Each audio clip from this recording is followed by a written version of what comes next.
안녕하세요. 사과점입니다. 재경관리사 금융자산 파트 페이지 220페이지 기본서 객관식 문제풀이를 진행하겠습니다. 자, 1번입니다. 1번. 요게 이제 보통 제가 카톡방에 있으면은 많이 올라오는 문제 중에 하나인데 답지 뒤에 해설이 조금 이상하지 않은가라고 이제 생각을 하고 있어요. 되셨죠? 그래서 이제 많이 올라오는 편인데 좀 교재하고 좀 맞물려 보면은 다음 중 금융상품과 관련해서 설명 중 타당하지 않은 것이에요. 되셨죠? 그래서 첫 번째 금융상품은 거래 당사자 보유자에게는 금융자산을 발생시키고 그래서 보유자에게는 금융자산을 발생시키고 거래 상대방 발행자에게는 금융부채나 지분상품을 발생시키는 발행자에게는 금융부채나 지분상품을 발생시키는 것을 말한다. 오케이, 맞는 얘기시고 2번 잠재적으로 유리한 조건으로 거래 상대방과 유리한 조건이죠. 거래 상대방과 금융자산이나 금융부채를 교환하기로 한 계약상의 권리는 금융상품 보유자 입장에서는 금융자산으로 분류한다. 그래서 잠재적으로 유리한 조건으로 거래 상대방과 금융자산이나 금융부채를 교환하기로 한 계약상의 권리라고 적혀 있죠. 그래서 그걸 금융자산이라 그런다. 오케이, 맞는 얘기고. 다음 3번. 거래 상대방에게 현금 등 금융자산을 인도하기로 한 계약상의 의무는 금융상품 발행자 입장이죠. 발행자 입장에서는 금융부채로 분류한다 라고 적혀 있으시죠. 그래서 거래 상대방에게 현금 등 금융자산을 인도하기로 한 계약상의 의무는 금융부채가 맞습니다. 그래, 답은 일단 4번인데 4번 지문을 보면은 확정수량의 자기지분 상품을 확정금액 현금 등 여기요. 금융자산을 교환하여 결제하는 방법 외의 방법이요. 외의 방법. 되셨어요? 그래서 금융자산을 교환하여 결제하는 방법 외의 방법으로서 되셨어요? 결제되거나 결제될 수 있는 파생상품 같은 경우는 발행자 입장에서는 금융부채로 분류를 하셔야 돼요. 되셨죠? 요거 답지 보니까 뒤에 뭐 지분상품으로 분류하여야 한다 이렇게 적혀 있는데 제가 봤을 때는 그게 아니라 지분상품이 아니라 금융부채로 분류해야 된다가 맞는 얘기인 것 같아요. 되셨죠? 그래서 제 기억에 요거 작년에도 문제가 수정이 안 돼 있던데 뭐 제가 어차피 학고 유튜버니까 그죠? 학고 유튜버니까 뭐 3일분들 안 보실 것 같은데 조금 만약에 제가 이제 풀이한 게 틀렸으면은 뒤에 좀 풀이 내용을 좀 상세하게 좀 기록해 주시는 게 어떨까 라고 생각을 합니다. 되셨죠? 그래서 요거 이제 맞물려서 조금 더 가보면은 우리 기본서에서 이제 금융부채와 지분상품의 구분이다라고 적혀 있는데 다음의 조건을 모두 충족하는 금융상품은 지분상품으로 규정한다라고 적혀 있거든요. 그래서 여기 보면 뭐라고 적혀 있냐면은 금융자산 등의 교환을 통해서만이요. 통해서만. 되셨어요? 이럴 때만 이제 지분상품이라고 돼 있거든요. 근데 우리는 지금 교환하여 결제하는 방법 외의 방법이에요. 되시죠? 교환하는 게 아니라 교환하는 거 외거든요. 그래서 지분상품이 아니라 금융부채라고 인식하시는 게 맞는 걸로 생각이 됩니다. 되셨죠? 그래 답안에 가시는 거 4번이에요. 괜찮으시죠? 자, 다음 밑으로 내려갈게요. 자, 2번. 다음 중 현금 및 현금성 자산 잔액은 얼마일까요?가 있네요. 그러면은 뭐 현금, 보통예금, 당좌예금까지 포함이 되겠죠. 그죠? 그리고 선일자 수표 같은 경우는 어음 처리하시죠? 차용증서는 이제 뭐 차입금 처리하실 거고요. 뭐 대여금이 되실 수도 있고 누구 입장이냐에 따라 다르겠죠. 그래서 답안에 가시는 거는 10만 원에 20만 원에 30만 원에 30만 원 넣으시면 답안에 가시는 거 90만 원이시겠네요. 자, 밑으로 내려가 볼게요. 3번 동일한 문제. 현금 및 현금성 자산 잔액은 얼마일까요? 자, 요구불예금, 보통예금, 당좌예금을 요구불예금이라 그러죠. 당연히 포함되고 타인 발행 수표 현금, 다음에 취득일로부터 만기가 3개월 이내. 그럼 2개월이니까 3개월 이내 맞죠? 이제 자산에 대해서 금융자산에 대해서는 현금성 자산이라 그러시죠. 그래서 아래에 있는 리을은 아니에요. 단기금융 상품이시고 지금 3개에 들어가시는 165만원, 250만원, 100만원을 더하시게 되면 165만원, 250만원, 100만원 더하면은 다방에 515만원, 다방에 3번이시겠네요. 자, 밑으로 내려가 볼게요. 4번. 다음 중 금융자산 손상에 대한 설명으로 가장 올바르지 않은 것은? 자, 1번. 금융상품에서 실제 손실이 발생하지 않더라도 우리 이제 손상차손 잡아서 손실충당금 잡으시는 거는 전 선생님 하실 땐 대손충당금 해보셨죠? 그거 하실 때 이제 어떻게 하냐면은 대손이 발생될 거라고 예상되는 이제 퍼센트를 추정해서 대손 이제 실적률이나 아니면 대손 설정률에 대해서 채권 잔액을 곱하고 하시면 나오는 게 대손 예상액이 나오시잖아요. 그러고 이제 잔액을 빼셔가 대손 충당금 잔액을 빼셔가지고 보충법으로서 인식을 하시죠. 그러다 보니까 실제 손실이 발생되지 않더라도 손실을 추정해서 결산 때 이제 손상을 인식하실 수가 있습니다. 그래서 1번 맞는 얘기시고요. 2번 삼각후원가 금융자산 다음에 기타 포괄손익인식 금융자산은 채무상품 중에서 되셨어요? 어차피 이제 앞에 있는 삼각후원가 측정 금융자산 채무상품밖에 안 되고 기타 포괄손익 같은 경우는 이제 지분상품도 해당될 수 있고 채무상품도 해당될 수 있는데 그 중에 채무상품만 지분은 안 돼요. 그죠? 손상금액을 인식할 수가 있다. 그래서 오케이 맞는 얘기. 그래서 여기 보면은 삼각후원가 측정 금융자산 다음에 기타 포괄손익인식 금융자산 중에 채무상품만. 다음 그러고 3번 금융자산 이제 다시 삼각후원가 측정 금융자산의 손상금액은 손실충당금을 설정을 하셔야 되죠. 그래서 삼각후원가 측정 금융자산은 손실충당금을 설정을 하고 기타 포괄손익인식 금융자산에서 이제 발생하는 부분에 대해서는 기타 포괄손익에 대해서 평가이익에 없거나 이제 이런 식의 회계 처리를 하시게 되죠.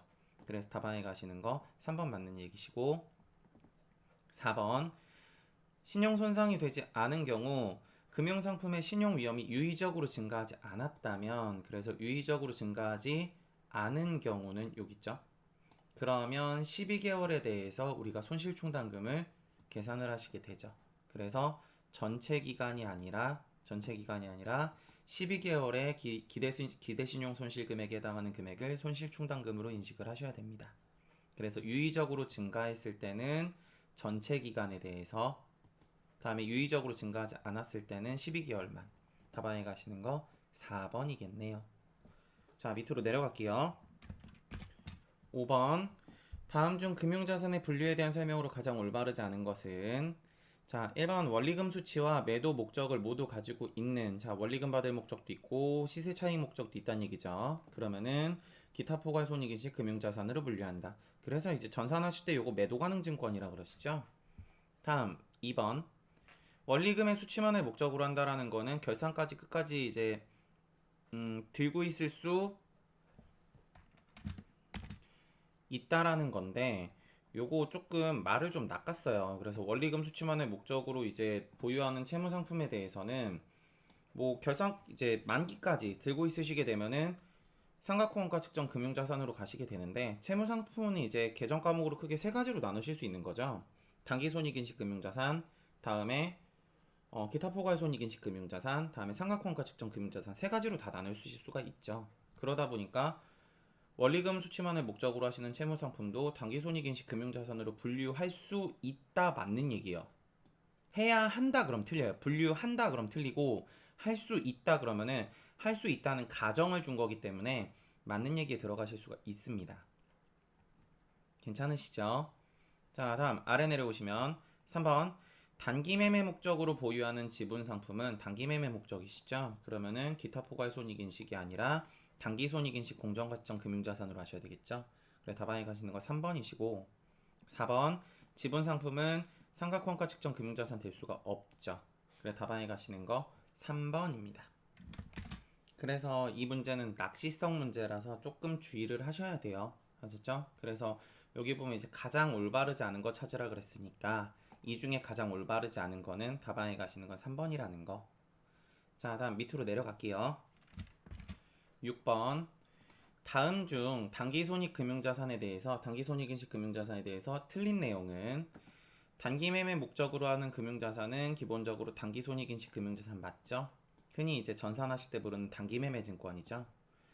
2번 채무상품이 단기손익인식 금융자산은 사업 모형이 변경되시면요 채무상품이시죠? 다른 걸로 재분류하실 수 있어요. 다만 지분상품은 안 돼요. 아셨죠? 채무상품만. 다음에 단기손익인식 금융자산은 취득 후 공정가치 평가를 해서 당기손익인식이죠. 당기손익에 반영한다. 같은 얘기. 다음에 당기손익인식 금융자산에 대해서 취득할 때 거래원가가 들어가시면 수수료 비용으로 처리하셔야 되는 거죠. 취득원가에 가산한다. B 틀렸죠. 거래원가는 비용으로서 별도 처리를 해야 된다. 가 맞는 얘기시겠죠. 그래, 답안에 가시는 거 4번입니다. 자, 밑으로 내려갈게요. 7번. 앞에 있던 문제랑 비슷한 문제가 있어요. 아까 5번 할 때 했었나요? 3번 할 때 4번 할 때 했었나요? 비슷한 문제 있었거든요. 손상 문제. 다음 중 기타 포괄손익인식 금융자산에 대한 설명으로 가장 올바르지 않은 것은 기타 포괄손익인식 금융자산은 원칙적으로 공정가치로 평가를 해서 그때 공정가치 차익 부분, 평가손익 부분을 기타 포괄손익으로 반영하시는 걸 기타 포괄손익인식 금융자산이라 그러죠. 그러고 2번 단기매매증권, 이제 단기손익인식 공정가치형 금융자산 같은 경우는 거래원가가 발생하시면 수수료 비용으로 처리를 하는데 그 금융자산을 제외하고 기타 포괄손익인식 공정가치형 금융자산이나 상각원가 측정 금융자산에 거래원가가 발생되시게 되면은 취득원가에 가산을 해주시죠. 요거는 일반계획 기준 처리하실 때도 동일해요. 다음 3번. 기타 포괄손익인식 금융자산으로 분류되는 채무상품은 단기손익인식 금융자산으로 사업 모형이 변경되시면 변경되실 수 있어요. 아까 제가 위에서도 설명드렸죠. 채무상품은 변경하실 수 있는데 지분상품은 안 된다 라고 설명을 드렸고, 답안에 가시는 거 4번. 기타 포괄손익인식 금융자산에 대해서 손상차손 인식하실 수 있다 그랬죠. 어떤 자산에 대해서만? 채무상품에 대해서만. 되셨어요? 그래서 기타 포괄손익인식 금융자산 채무상품에 대해서 흔히 이제 영어로 부르면 이렇게 부르죠. FVOCI 금융자산 이렇게 부르시죠. 그래서 요거하고 상각 후 원가 측정 금융자산 AC라 그러죠. 그래서 AC 금융자산. 그래서 두 가지 상각 원가 측정 금융자산과 기타 포괄손익인식 금융자산 중에 채무상품은 손상을 인식하실 수 있습니다. 되셨죠? 요거 뒤에 넘어가니까 문제 하나 또 있더라고요. 챙겨 놓으시고요. 자, 밑으로 갈게요. 8번. 주 서울은 2000X1년 초에 용산에 주식을 샀는데 그거를 1000주를 샀대요. 자, 그러고 단기손익인식 금융자산 으로 자, 분류하였다. 2000X2년 초에 1000주를 공정가치로 처분했대요. 되셨죠? 그래서 서울이 2000X2년 포괄손익계산서의 계상을 처분 손익은 얼마일까요?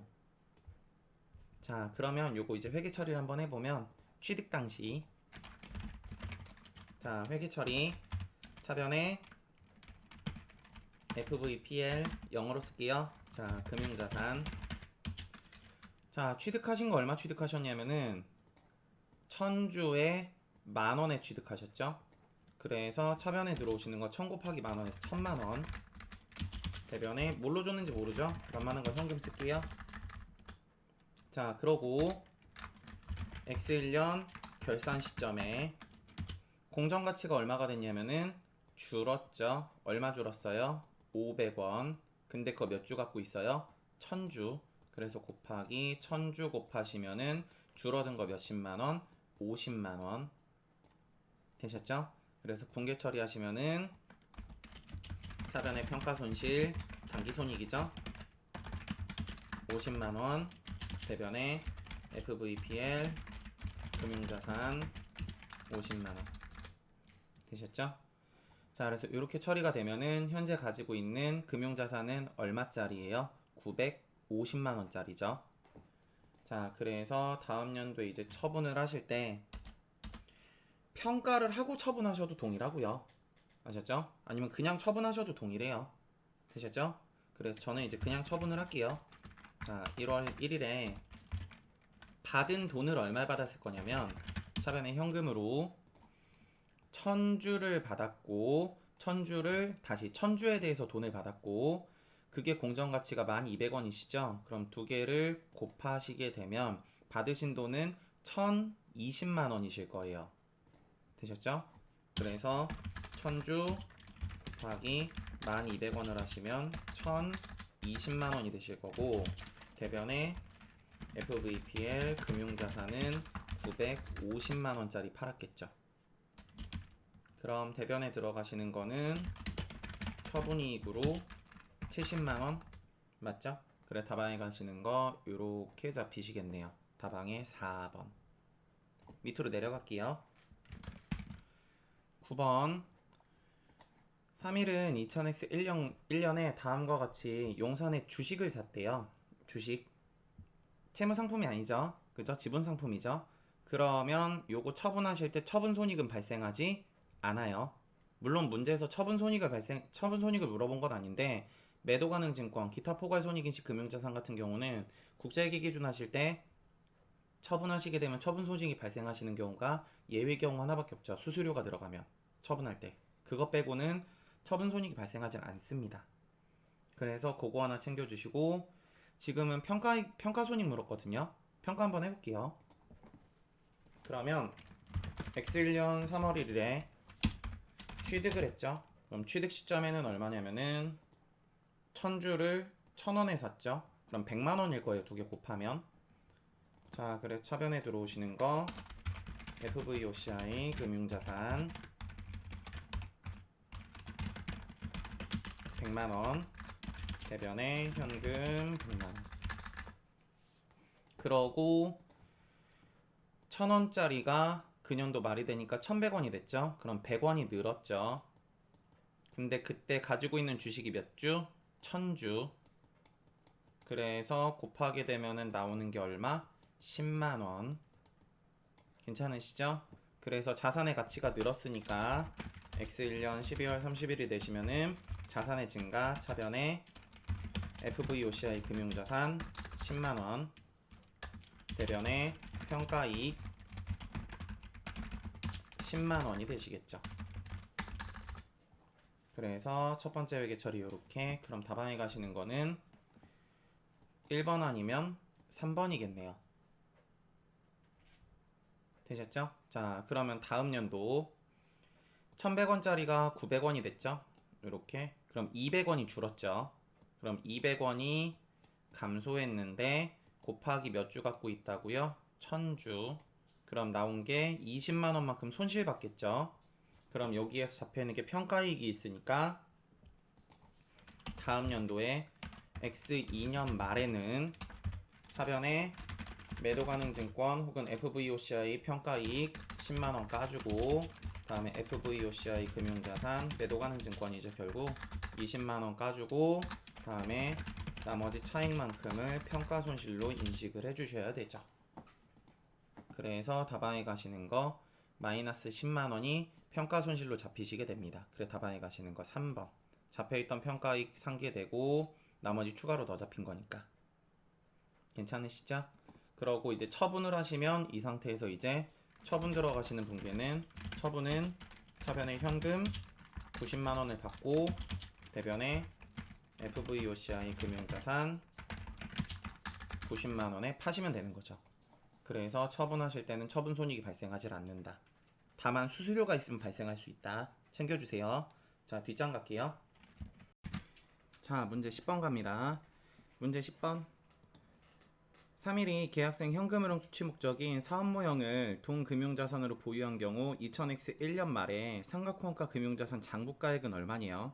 자, 이런 문제를 푸실 때는 두 가지 방법이 있는데 첫째는 1년차 계산을 하셔서 상각을 하셔서 마지막 연도 말의 장부금액을 보시면 되고 두 번째는 시점에 대한 생각을 하시면 여기가 처음, 두 번째, 세 번째 해서 만기잖아요. 그죠? 그래서 1년차 걸 뒤집고 2년차 걸 뒤집고 3년차 걸 뒤집는 거고 우리는 지금 문제에서 뭐라 그랬냐면 1년이 경과한 시점 여긴 거죠. 이해되세요? 그럼 현가를 어떻게 계산이 되냐면은 1년차 현가, 2년차 현가를 계산해서 바로 2년차 현가 가지고 장부금액을 계산하셔도 바로 나와요. 이해되세요? 무슨 얘기인지? 어차피 1년차, 2년차, 3년차를 해서 여기 있는 거 계산한 다음에 유의절법 상각으로 1년 상각을 하나 아니면 바로 이 시점이라고 생각하고 1년차 현가 적용해서 이자 계산하고 2년차 현가 적용해서 이자랑 원금 계산하나 결과값은 동일하거든요. 단지 계산하셨을 때 결과에 대해서 단수 차이 정도는 생각하실 수 있어요. 그래서 저는 위에 설명드린 이 케이스로 설명을 드릴 거예요. 2년차 현가 바로 적용하는. 자, 그래서 현가 생각을 해보면 발행 당시에 이제 현가가 얼마냐면은 12%래요. 이해되시죠? 취득 당시. 자, 그러면 이제 액면 금액은 100만 원이죠. 원금부터 갈게요. 자, 원금 100만 원에 12%에 대한 현가가 지금 2년 현가 얼마냐면은 요거죠. 그래서 곱하기 0.79719. 다음에 이자는 매년 얼마를 지급해야 되냐면 100만 원에 10%죠.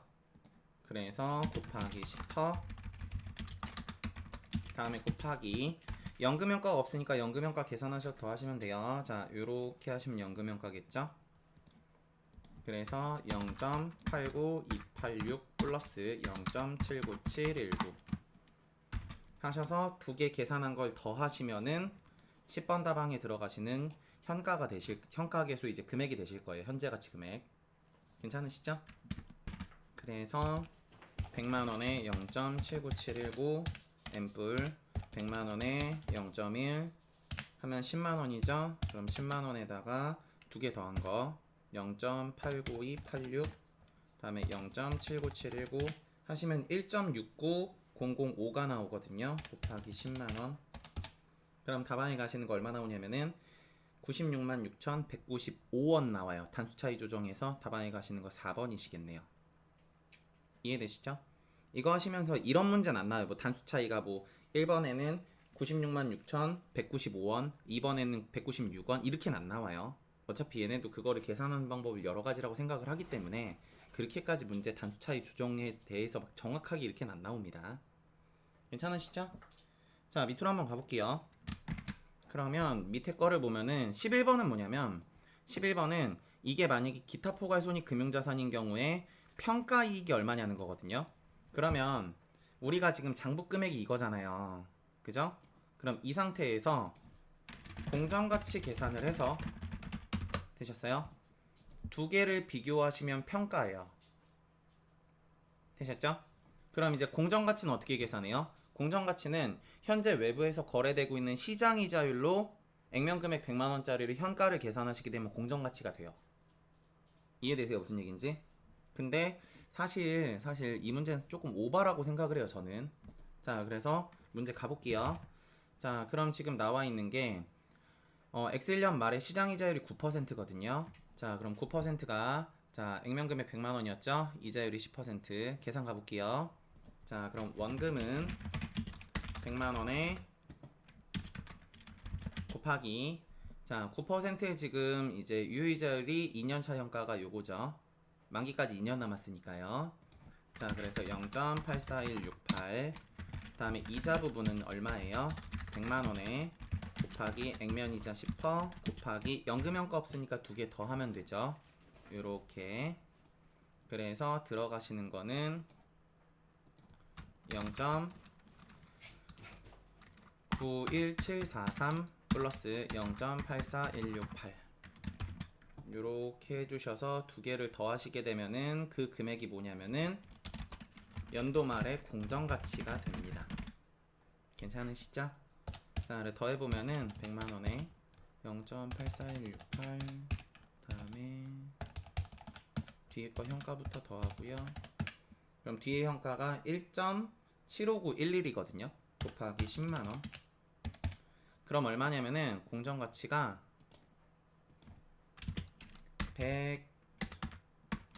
117,591원이에요. 그러면 장부금액이 얼마였어요? 요거였죠? 그럼 늘었죠. 그죠? 그러니까 평가이익이 잡히셔야 될 텐데 두 개 차이가 얼마냐면은 빼보면은 51,392원이에요. 되셨어요? 단수 차이 조정하시면.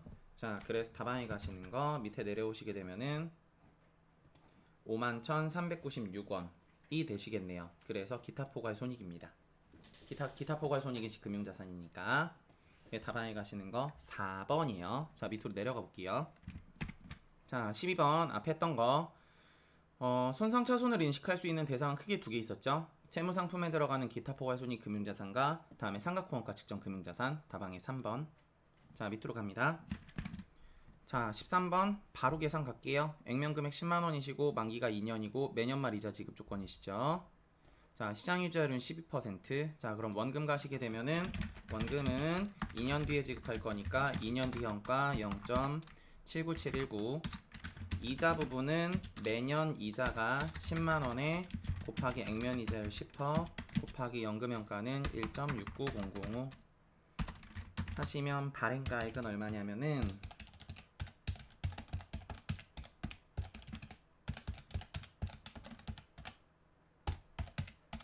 더하시게 되면은 96,000 다음에 619원 점 5예요.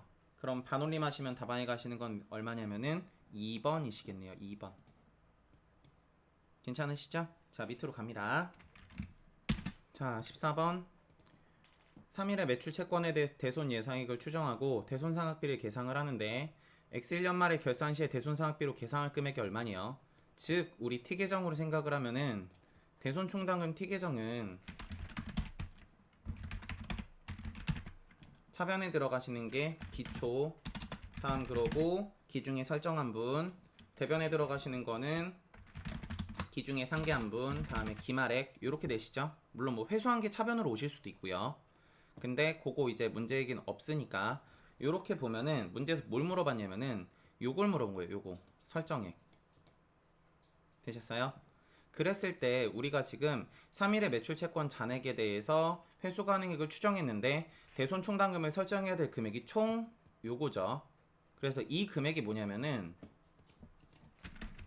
매출 채권 잔액에 곱하기 퍼센트를 한 금액이란 얘기거든요. 그럼 결국 T계정으로 의미를 인식하는 요 퍼센트에 대한 금액은 대손 총당금을 설정해야 되는 기말 금액인 거죠. 총액 되셨어요? 그래서 이 자리 들어오셔야 되는 게 4,927만 원이 되시는 거고요. 다음에 매출 채권에 대해 상계된 금액은 1,000만 원 있다 그랬죠? 그래서 이 자리 들어오시는 게 1,000만 원이 되고요. 다음 그러고 X1년 말에 잘 안 보이네요. 아이고 잠시만요. 자, X1년 말에 X2년 말이네요. X2년 말에 대손 총당금 잔액은 5,100만 원인데 우리가 지금 하는 건 X3년이죠. 그럼 요게 기초일 거예요. 그래서 기초 금액이 지금 얼마 있냐면 5,100만 원. 그랬을 때 차대를 맞추시면은 바로 설정이 뜨실 텐데 그럼 지금 위에 있는 지문은 의미가 없죠. 왜냐면 퍼센트 곱한 결과값을 바로 줬으니까. 이해되시죠? 그래서 차익 구하시면은 답안에 가시는 거 827만 원입니다. 자, 밑으로 한번 가볼게요. 15번 다음 중 삼각호환가 측정 금융자산의 내용으로 틀린 것은 1번 삼각호환가 측정 금융자산은 사업모형이 원리금 수치인 것을 기본으로 하시죠. 그러고 유의자율법 적용을 해서 결산 때 삼각호환가를 평가를 하시게 되고요. 다음에 세 번째 모든 채무증권은 삼각호환가로만 분리해야 된다. 아니죠. 기타 포괄로도 하실 수 있고요. 이제 단기손익 인식으로 하실 수도 있죠. 그래서 답안에 가시는 거 3번 틀리셨고요. 뭐 아래 얘기는 한번 보셨으면 좋겠어요. 그냥 자, 밑으로 갈게요. 16번 다음 중 금융자산의 손상 발생에 대한 객관적인 증거 얘기죠.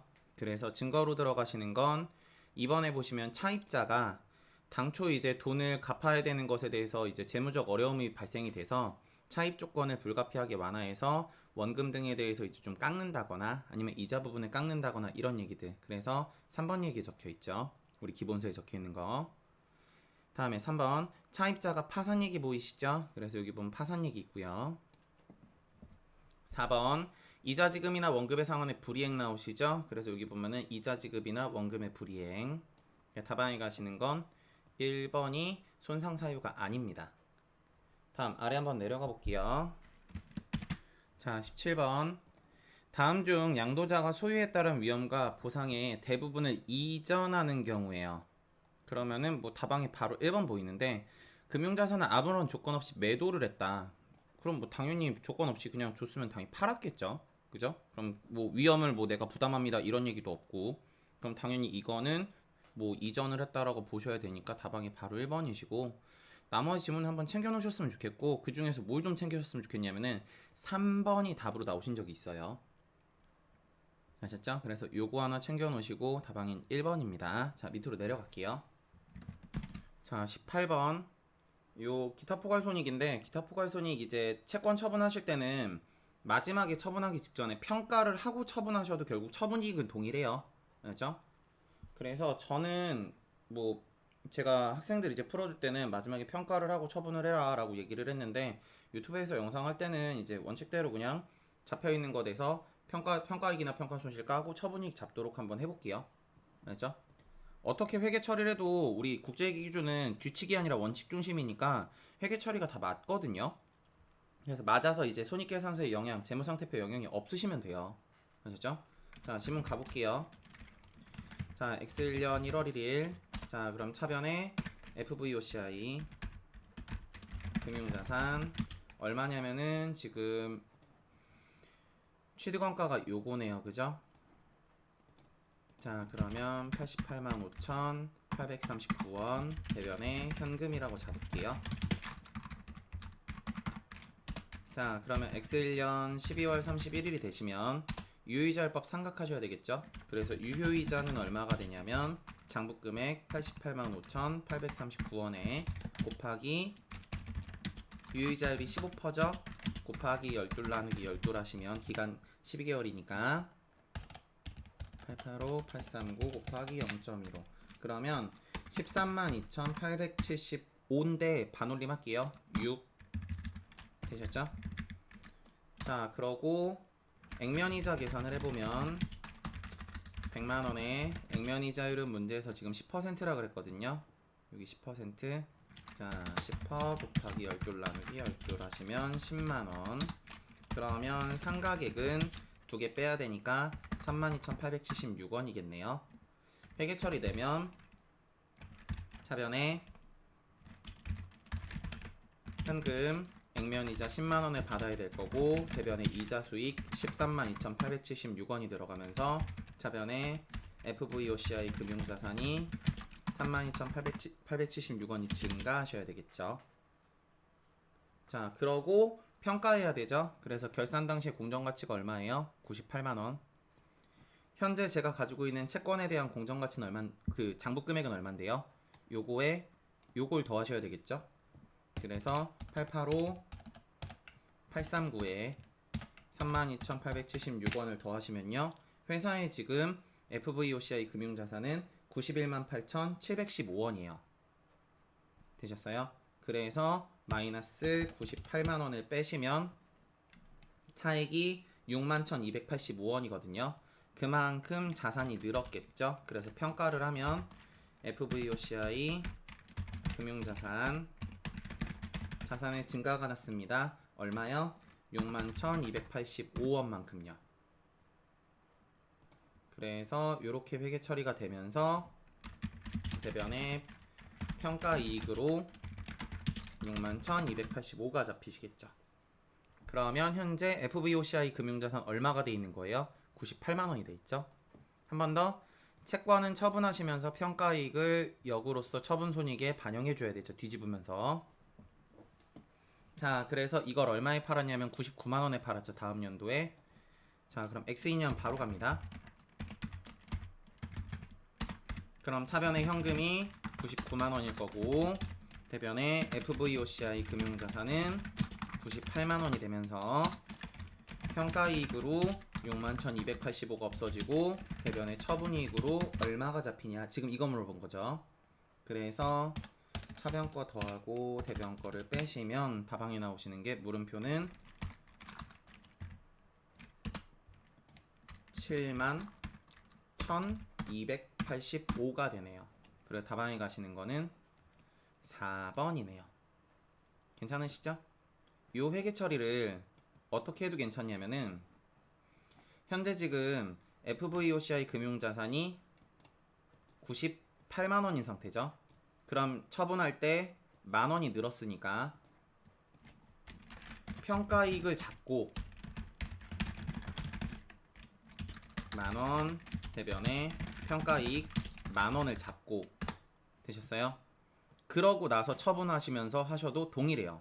그래서 평가이익 잡혀있는 게 이만큼에 이만큼이면 역으로 뒤집을게요. 이제 차변의 현금으로 99만원 대변에 FVOCI가 평가를 했으니까 이제 99만 원이 맞춰졌고 차변의 평가이익으로 71,285가 없어지면서 처분이익으로 71,285가 들어와도 결과값은 동일합니다. 괜찮으시죠? 자, 밑으로 내려갈게요. 19번 3일은 1월 1일에 금융자산을 취득했는데 각자 취득원가가 얼마니에요? 첫 번째, 마포의 지분증권인데 단기 매매 목적이시면은 단기손익인식 공정가치형 금융자산이죠. FVPL. 그러면은 단기손익인식 같은 경우는 거래원가가 발생하시면 이건 수수료 비용으로 빼고요. 취득원가는 200만 원만 잡아셔야 되겠죠. 그래서 200. 한 번 더. 용산의 채무증권인데 계약상 현금흐름 수취 목적이래요. 그러면은 만기까지 들고 있을 거란 얘기죠. 그래서 들어가시는 게 만기보유증권, 삼각형가 측정 금융자산. 그러고 금액은 시장이자율과 액면이자율이 같으니까 액면 발행 있겠죠? 그래서 200만원 그 자체입니다. 괜찮으시죠? 그럼 답안에 가시는 거는 2번 아니면 4번이네요. 자, 그럼 그 외 나머지 옆에 보면은 취득 시점에 기타 포괄 손익으로 잡았는데 거래 원가가 발생하시면은 단기 손익인식 공정가치형 금융자산을 제외한 그 외 나머지는 취득 원가에 포함을 하시죠. 그래 답안에 가시는 거는 115만 원 요게 되겠네요. 그럼 답안에 가시는 건 2번이겠네요. 자, 밑으로 갑니다. 자, 20번 3일은 6월 10일에 주식을 샀대요. 근데 그게 기타 포괄 손익이라 그랬죠. 그럼 여기서 이제 하나 찾을 게 주식 같은 경우 기타 포괄 손익인식 금융자산으로 잡으시게 되면은 처분 손익은 발생하지 않는다. 다만 예외적으로 발생하는 케이스는 어떤 케이스? 수수료가 있을 때. 되셨어요? 처분 당시 수수료가 발생을 했을 때 처분이익 있는 거 바로 날려주시면 돼요. 되셨죠? 그러면은 2번과 4번 중에 한 개인데 이거는 계산을 해보지 않아도 처분하실 때까지 주식에 대한 기타 포괄 손익은 어떻게 하면서 해야 돼요? 평가를 하면서 하시는 거죠. 처분 당시에도 처분 당시 매도가로 평가를 하고 처분을 하셔야 돼요. 그래서 답안에 가시는 거는 안 봐도 2번 일단. 왜냐면 4번은 평가이익이 없으니까. 그죠? 그래서 회계처를 내보면 6월 10일 당시에 취득 FVOCI 금융자산 얼마에 샀냐면 10만원에 샀다 그랬죠? 10만원 대변의 현금 10만원. 그러고 12월 31일이 됐을 때 자 FVOCI 금융자산이 20만원이 됐죠? 10만원의 증가 대변의 평가이익 10만원. 그러고 다음 연도 6월 16일에 23만원에 팔았죠? 그러면 20만원에서 3만원이 늘었으니까 평가하고 6월 16일에 FVOCI 금융자산 3만원 대변에 평가이익 3만원을 잡고 그러고 처분하시면 되겠죠. 차변에 현금 23만원 대변에 이제 FVOCI가 23만원이 맞았죠. 요렇게 되셨어요. 그래서 회계처리 처분 당시 회계처리는 이렇게. 근데 우리 지금 책에서는 어떻게 돼 있는 거냐면 3만원이 증가했다가 23만원이 나갈 거니까 이거를 굳이 안 잡고 20만원으로 바로 처리를 해놓은 거죠. 지금 이해되세요? 결국 차변대변 금액의 차이는 어때요? 같죠. 그래 답안에 가시는 게 현금 23만원 대변에 기타 포괄 손익인식 금융자산 FVOCI 금융자산 20만원 잡히면서 평가이익이 3만원이 잡히게 됩니다. 그래 답안에 가시는 거 2번이에요. 자, 밑으로 갈게요. 자, 21번 앞에 20번이랑 같은데 얘는 지금 채권이거든요. 그럼 채권 같은 경우는 처분할 때 평가이익 잡혀있는 거 뒤집는다 그랬죠. 그래서 요거 이제 앞에서 비슷한 문제 몇 번 있었냐면은 앞에서 아까 18번 했던 거랑 비슷한 거예요. 되셨죠? 단지 이제 18번을 할 때는 결산 때 상각을 하고 평가를 하고 그러고 처분을 했는데 우리 지금 문제에서는 상각하는 거는 무시하도록 하겠습니다 라고 단서를 줬어요. 그러니까 평가만 하시면 돼요. 이해되시죠? 그래서 6월 10일에 취득 당시에 FVOCI 금융자산 18만원을 취득을 하셨고 이게 12월 31일이 되니까 공정가치가 20만원이 됐대요.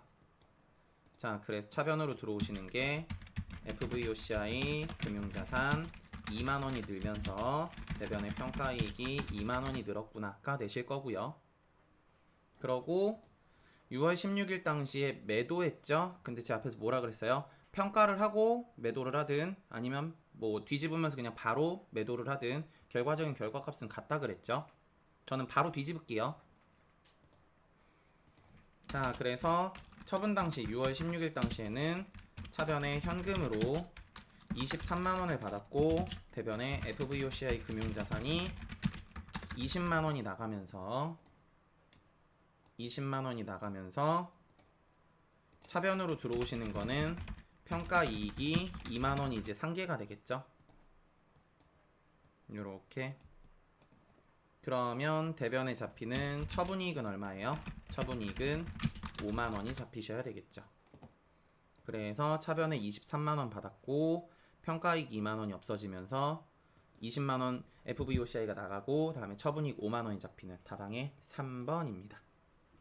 자, 밑으로 내려갈게요. 자, 지문. 다음 중 금융자산을 취득하는데 계정가와 분류로 가장 적절한 것은? 여기서 이제 포인트는 뭐냐면 요거예요.